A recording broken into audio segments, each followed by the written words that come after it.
To think that there would be remnants of the Order on Penacony. What have you done with Mr. Yang and Miss Robin? Don't worry. I just gave them some time alone to ponder their fates.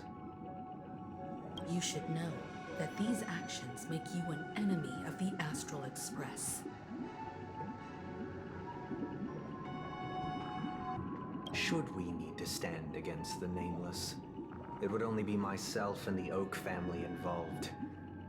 But we haven't reached that point yet, have we? Your efforts for the justice of Penacony are evident to everyone, and have been widely observed.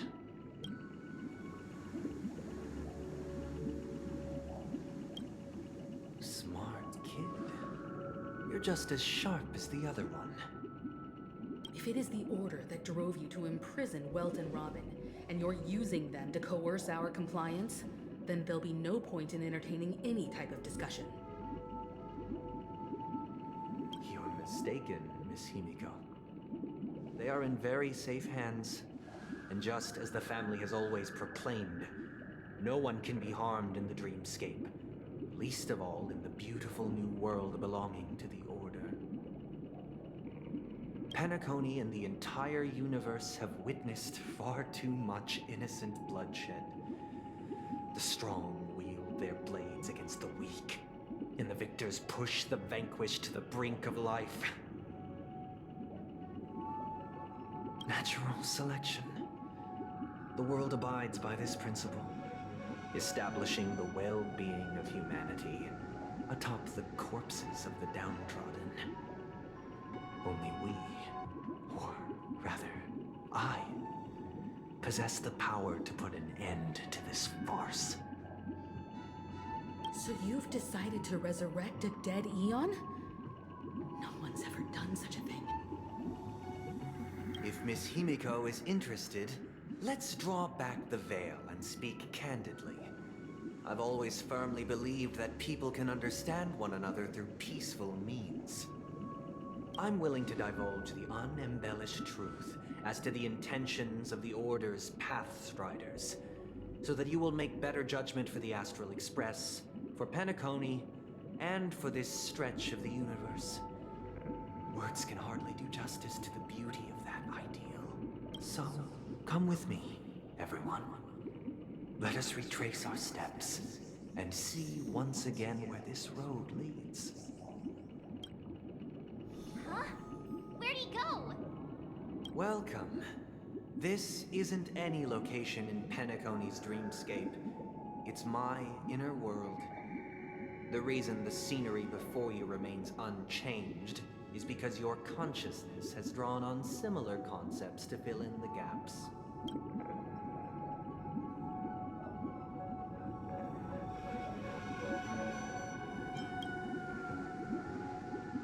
That means... Did you do the same to Welt? It's a tuning process. Stronger in effect and more draining on the mind. The gray-haired guest has experienced it before, so she should understand what it entails. Tuning allows you to intuitively grasp my feelings, which also means that I cannot hide anything from you. Now, everyone, please look at the huge screen. The road we once took begins here. From this point on, you will witness the numerous decisions I've faced. I've selected a portion of these to share with you. I believe after going through similar predicaments, you'll be able to better understand my thoughts. Let's begin. The first decision. A story about a baby bird. This story happened when Robin and I were very young. We were victims of the Stellaron disaster, and the family's Mr. Gopher Wood, who would later become the Dream Master of Penacony, saw that we siblings had no one to turn to and took us in. Later on, Robin and I lived a time with nary a care in the world. One day, after dinner, while my younger sister and I were lounging about in Mr. Gopher Wood's yard, we spotted a fledgling Charmony dove all on its own. That baby bird was tiny. It didn't even have all of its feathers, and it couldn't sing. When we found it, it was already on its last breath, having fallen into a shrub, probably abandoned by its parents. We decided to build a nest for it right there and then. However, thinking back, that winter was unusually cold, with fierce winds at night in the yard, not to mention the many poisonous bugs and wild beasts in the vicinity. It was clear that if we left the fledgling in the yard, it stood no chance of surviving until spring. So, I suggested we take it inside, place it on the shelf by the window, and asked the adults to fashion a cage for it. We decided that when it regained its strength enough to spread its wings, we would release it back into the wild. The tragic part, something that we'd never considered, was that this bird's fate had already been determined long before this moment. Its destiny was determined by our momentary whim. Now, I pass the power of choice to you all. Faced with this situation, what choice would you make? Stick to the original plan, and build a nest with soft net where the Charmony dove fell.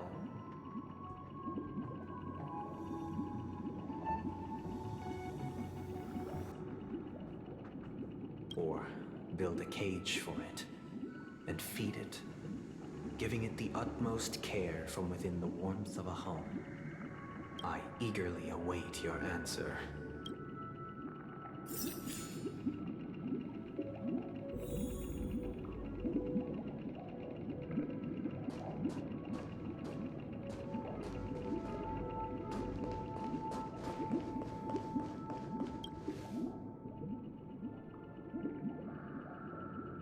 Interesting.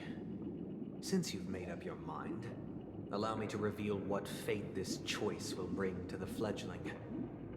From what I've observed, there are at least 3 predators in that yard that prey on small birds. The Vossical scorpion, Asdano wolverine, and the Huntington winged snake. Even if they shy away from humans, these animals are still near apex predators in a fenced location like a yard. In such a location, only one fate awaits that little Charmony dove. A painful death. As for the choice you made, I am deeply sorry. Now, let us advance to the second decision. This time, it's the story of a dream chaser. This story happened when I was appointed as Bronze Melodia, a position exclusive to the Oak family, charged with listening to the problems and vexations of dreamscape residents, and providing them with the relevant guidance. It was during that period that I had the opportunity to hear voices from all corners of the dreamscape. Joy, sorrow, arrogance, regret. The complex tapestry of human nature that formed the world. And I was fortunate to catch a glimpse of it. He was a dream chaser, and an illegal stowaway. Just like the rest of them, he came to Penacony in search of a better life. Except that, to most people, the price he paid, I suppose you could say it was everything. He told me, I sold everything I could at home. The house, the land, even his 2 children. He said he could not afford to raise them, and that at least they could eat if they lived as slaves. He had a plan in place. He would buy back his children once he had made his fortune, and enjoy Penacony's beautiful dream with them. Alas, His plan to smuggle himself was somewhat clumsy, and he was sniffed out by those pig-headed hounds. After hearing the Dream Chaser's story, I immediately appealed to the Bloodhound family to cease their pursuit. That way, at least he could live peacefully. But I was still too naive to the ways of the world. I did not anticipate that what I thought was a kind gesture would later lead to dire consequences. I'll tell you the outcome soon. For now, I'd like you all to make a choice. Will you do as I did and try to convince the Bloodhound family to stop their pursuit so that the Dream Chaser may live peacefully and realize his wishes? Or will you remain silent, leaving him to languish while the hounds are hot on his heels until his inevitable judgment arrives? I look forward to everyone's decisions. Who knows? Perhaps they might even alter the outcome of this tragedy.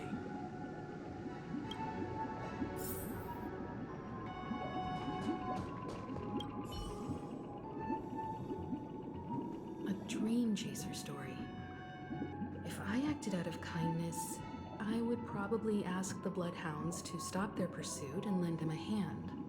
But what cruel repercussion would this choice result in? I think Sunday must have been deeply impressed by the limitations of the strong defending the weak through this incident.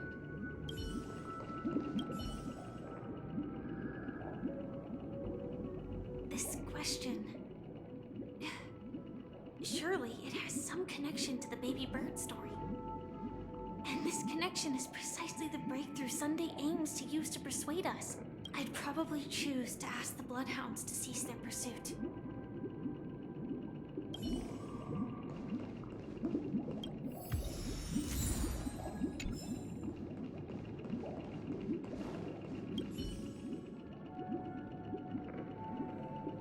It seems illegal stowaways are really quite common on Penacony. But that guy in the story, I don't think he deserves any sympathy at all. He sold his kids to chase a dream. Even if he intended to go back for them, it's still insanely irresponsible. With that thought, there's only one choice. Let the Bloodhounds send him back home.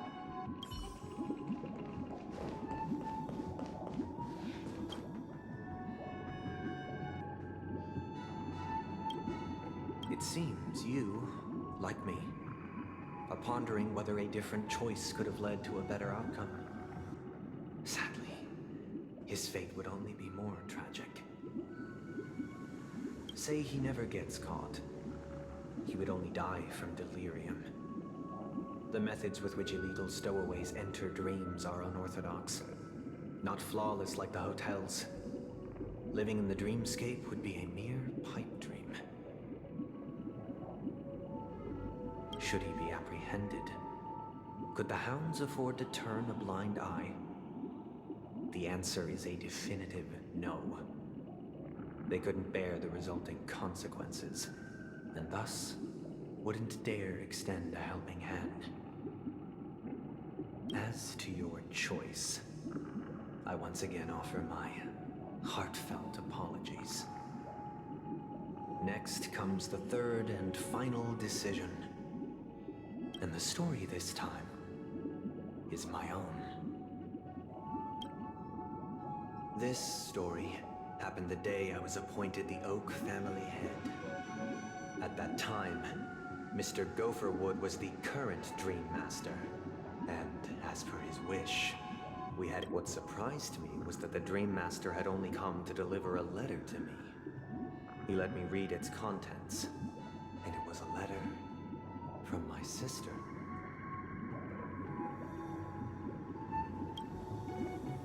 The letter contained the usual pleasantries, anecdotes from her travels, nothing out of the ordinary.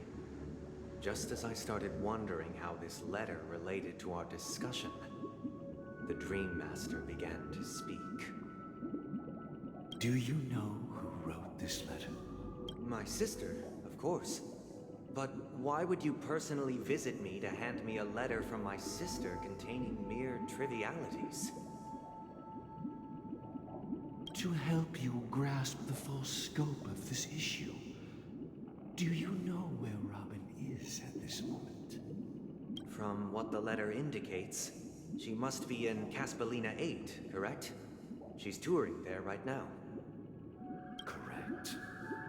Has she mentioned anything about a stray bullet? A stray bullet? What? A war has broken out on that planet. It is because of this very reason that Robin chose this destination. To spread the word of the harmony. And to save the lives of that planet. She personally made for the front lines. She hoped to ease the people's suffering with song, and was willing to brave mortal danger to deliver the IPC's medical supplies. Unfortunately, stray bullets show no such compassion. Is she alright? If the operation was successful, she should probably be recovering in the field hospital. By the eon above, the bullet struck her neck directly, yet possibly as a reward for her consistent deeds of harmony. It didn't hit any vital arteries. Once you've attended to your outstanding tasks, it'd be advisable to write her back as soon as possible. Those damned savages! I'll pack my bags right away. My gratitude for bringing this to my attention, Mr. Gopherwood. Now you understand why she always wears such elaborate neck ornaments, don't you? How could this happen? Miss Robin. It's all in the past, so please don't worry. I share this in the meager hope that you will understand the harmony's limitations and predicament. As grandiose as the strong defending the weak sounds, many times, it is nothing more than wishful thinking. Likewise, I've prepared one last question, one last choice. But rest assured, this choice will not have any grave consequences. Because this is merely a figment of imagination, a nightmare that has haunted me through countless nights. If you ever had the opportunity to make a choice like I did, would you still support Robin's journey on the path of harmony?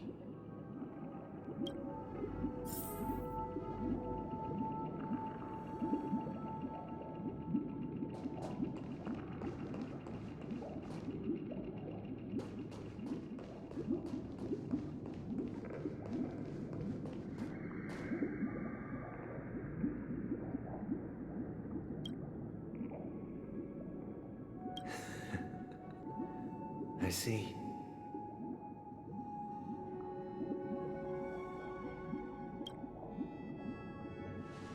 I am now aware of everyone's stances.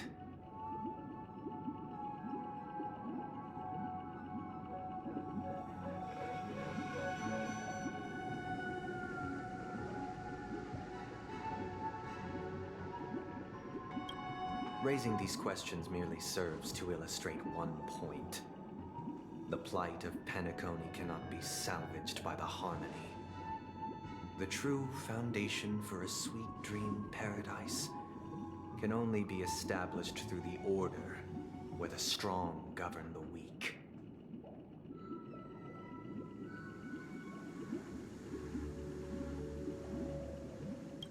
I know the suffering of being tormented, the turmoil of losing your way, how sorrow and even despair set in when matters don't work out. All of this causes me unending pain, because this is not what happiness is at all.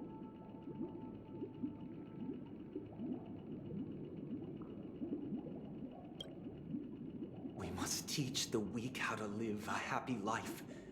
And this life isn't some noble propriety that the upper crust preaches, but in definitive terms, a way of survival that belongs to everyone. So what is your definition of living a happy life? Good question. Human consciousness is fundamentally an illusion, a cage known as self-worth.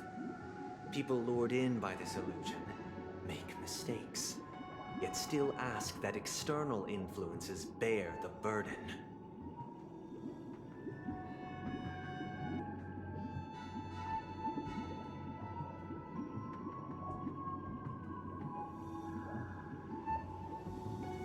When one mistake after the next permeates the masses, they become impossible to trace. Thus, the amassing of these individual cages culminate to form a prison. A place dictated only by the rule of survival of the fittest. Nature is always accompanied by predation and sacrifice. Its antithesis is known as order. That is what I want to do. Unite people's happiness under the banner of order. They won't need to make bitter choices any longer, nor face the weaknesses of humanity. They can cast aside their primal instincts to build a haven for mankind.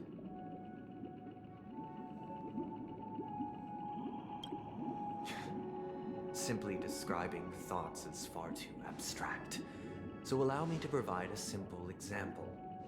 As you all may know, there are societal norms like weekends and long weekends that exist on some worlds. During these hard-earned rest days, people are given the chance to extricate themselves from the stresses of everyday life, allowing a certain tranquility to return to their souls. And it is only on these days that people do not have to adhere to the law where the strong prey on the weak. They can live out their lives happily during these brief intermissions. It's just a pity that 2 or 3 days are still too fleeting compared to the span of a lifetime. From where I stand, society's ideal system should be 7 rest days. Following Sunday, there should ensue a second, a third, and indeed an infinite procession of Sundays. This should be the face of the new world. Idyllic, eternal, peaceful days.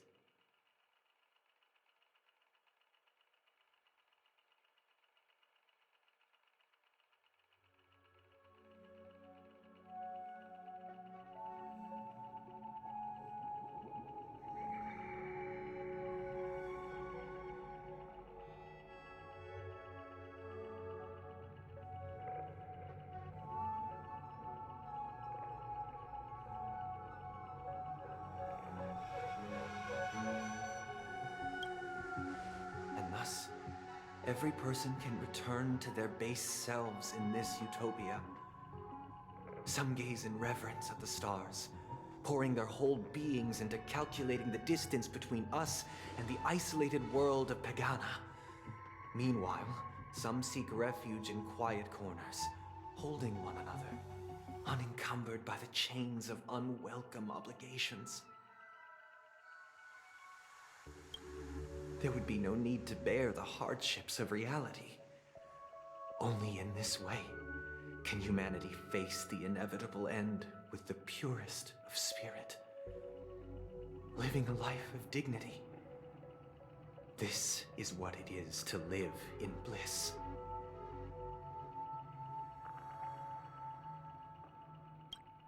Miss Firefly, you who are stricken with entropy loss syndrome, you of all would surely understand this.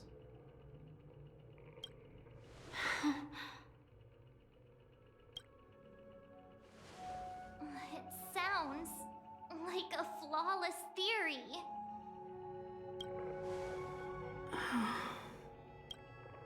But what is the price to attain all this?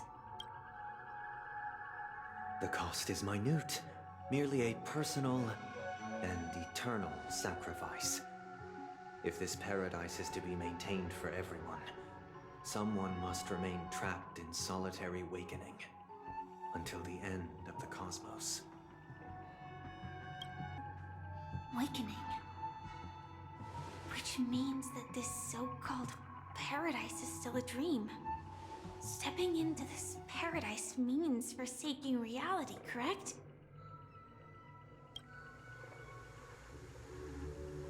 It is not forsaking, but transcending. Flesh, blood, sorrow, weakness. If the physical is the root of spiritual suffering, it is only logical that we defeat it.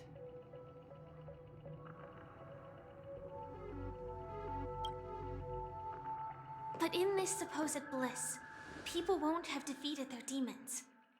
The chance to overcome their tribulations would be forever lost to them.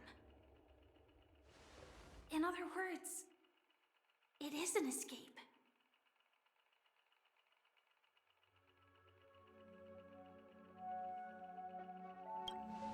That's another way of understanding it. But there is no shame in escape. On the contrary, the seeds of escape exist in everyone's hearts.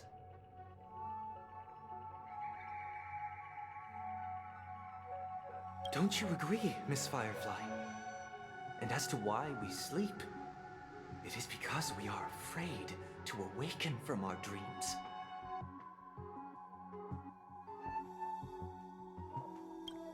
But this is not in conflict with the grand plan. Only in acknowledging this can we truly understand the frailty of human nature, and from there, show compassion and protection.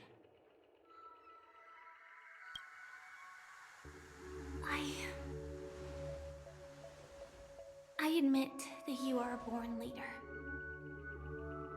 Your perspective on humanity brims with pessimism. Yet you express compassion for all, even when your heart pities them. But unlike you, I live for the self. From my perspective, individuals making choices for themselves is their birthright.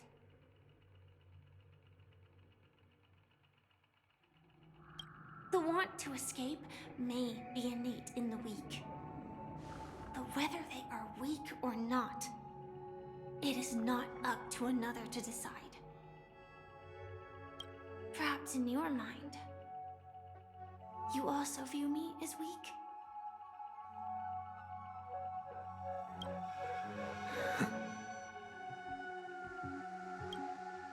Because I don't think so.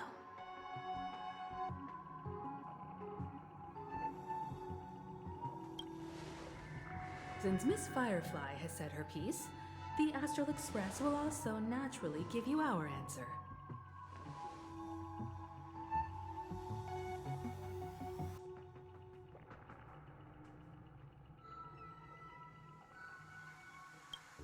We'll leave it to you. Just as Mr. Mikhail instructed before. Tell him our choice.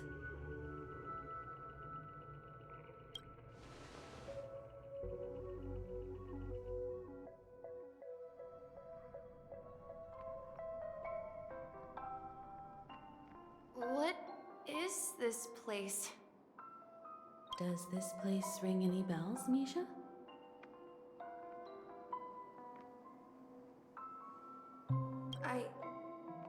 I don't know, but I feel a sense of deja vu. What is this place?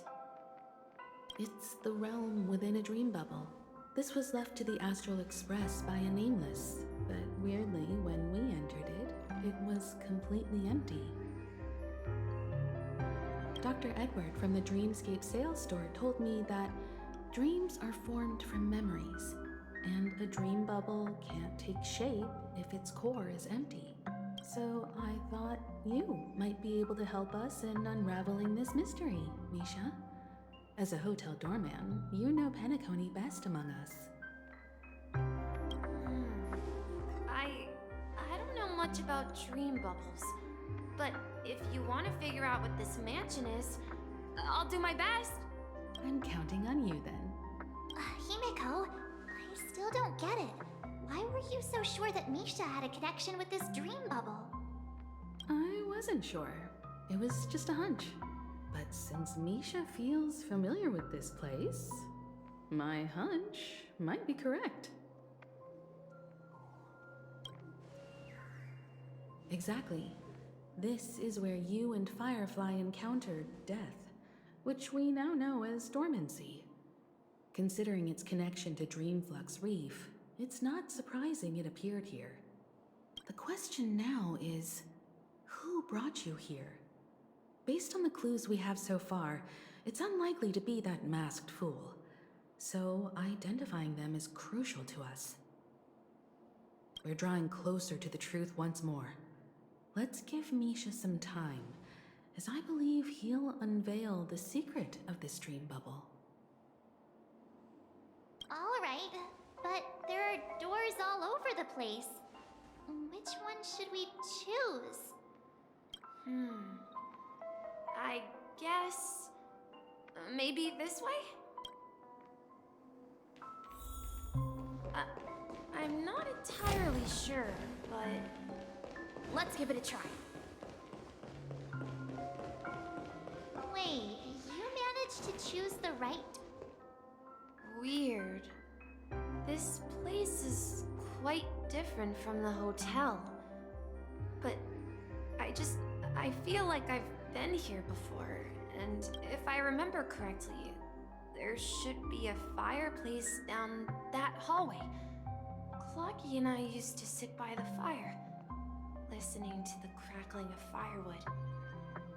And the room on the other side was the toy room. I loved spreading out all the toys from the box on the floor and making up stories for each of them.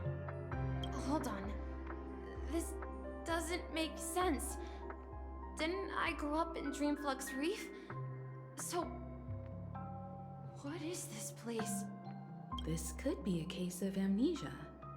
Don't worry, Misha. It's common for everyone to forget certain aspects of the past. Those memories haven't vanished. They're just lying in the depths of your mind. We can surely get them back. Since this place seems familiar to you, why don't we explore a few more rooms and... Yeah, then let's check out the rooms I just mentioned.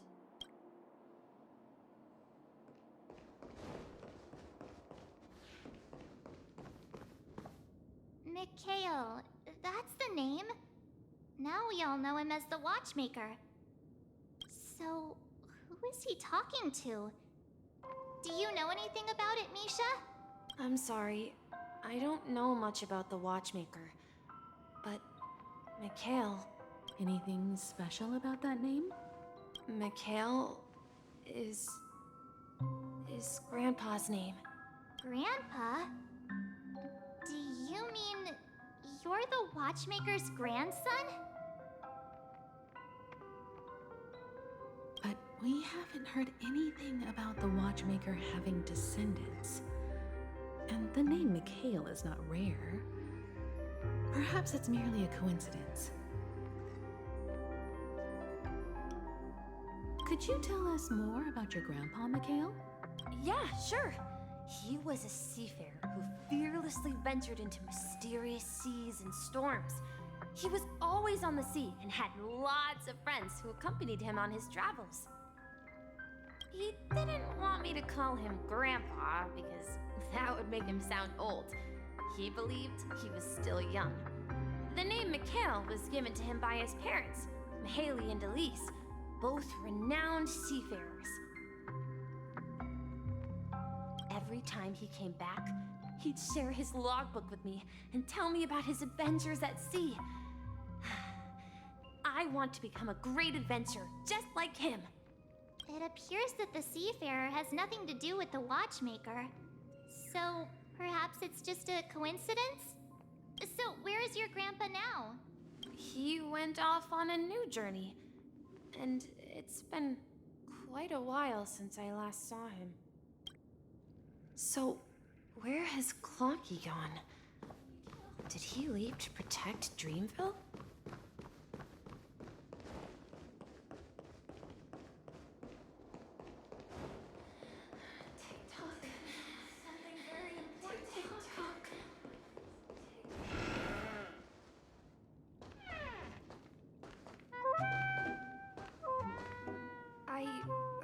some noises from the room.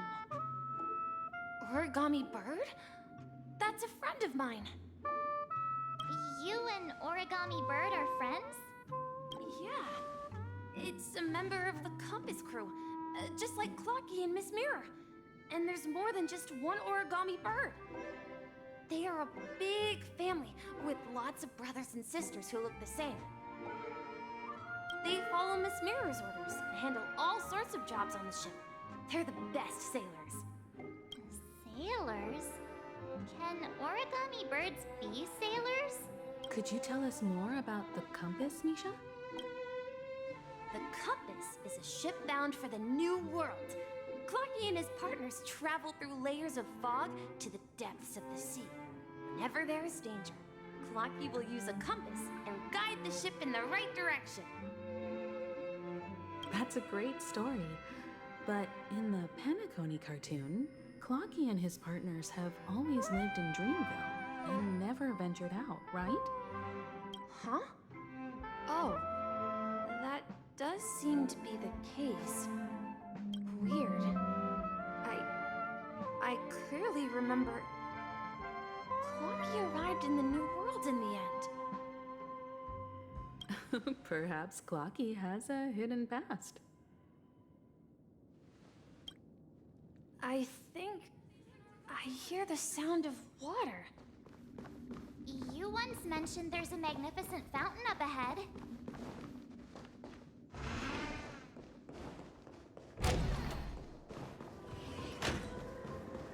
Look, there it is! The water resembles a precious jewel, embedded in the dreams of all seafarers. Every time I gaze at the shimmering lights beneath the waves, it feels as though I'm back in this place, standing by your side. Have you recalled anything, Misha? Yeah, I saw these sentences in Grandpa's logbook.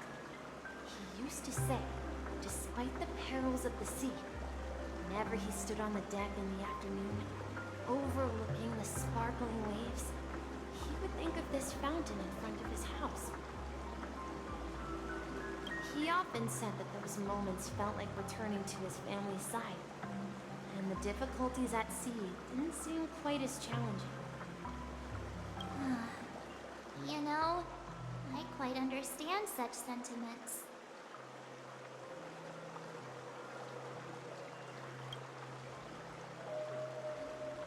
Hey, don't tease! I was just being a bit sentimental. Perhaps every adventurer far from home carries a fountain within their soul. Even though the other side of the sea remains shrouded in the unknown, the fountain in front of his house serves as a compass, leading him back to his cherished ones. Yeah, while Grandpa was at home, we would stand by the fountain and place the compass, a toy boat that I made, into the pool. Back then, I would ask him when I could go on adventures like him, and he would always laugh and say I was still too young. It seems this Mikhail is truly a seafarer and has nothing to do with the watchmaker. Yeah. Based on Misha's recollections, the scenes in the dream bubble appear to be his childhood memories. But this raises more questions. According to Misha, he was clearly born on an oceanic planet and led an ordinary life, with no connection to Penacony at all. Could this be some sort of metaphor? Perhaps the sea refers to the memory zone. I'm sorry. I don't know, but my memories keep pouring out uncontrollably, like water flowing from a fountain. Perhaps I'll remember more things if we go further.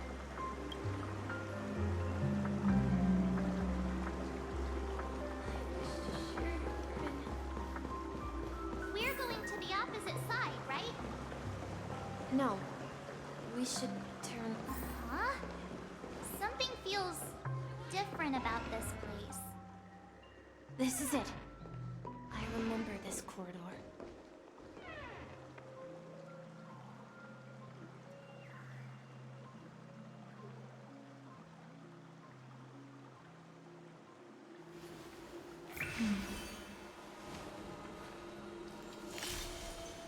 Danger.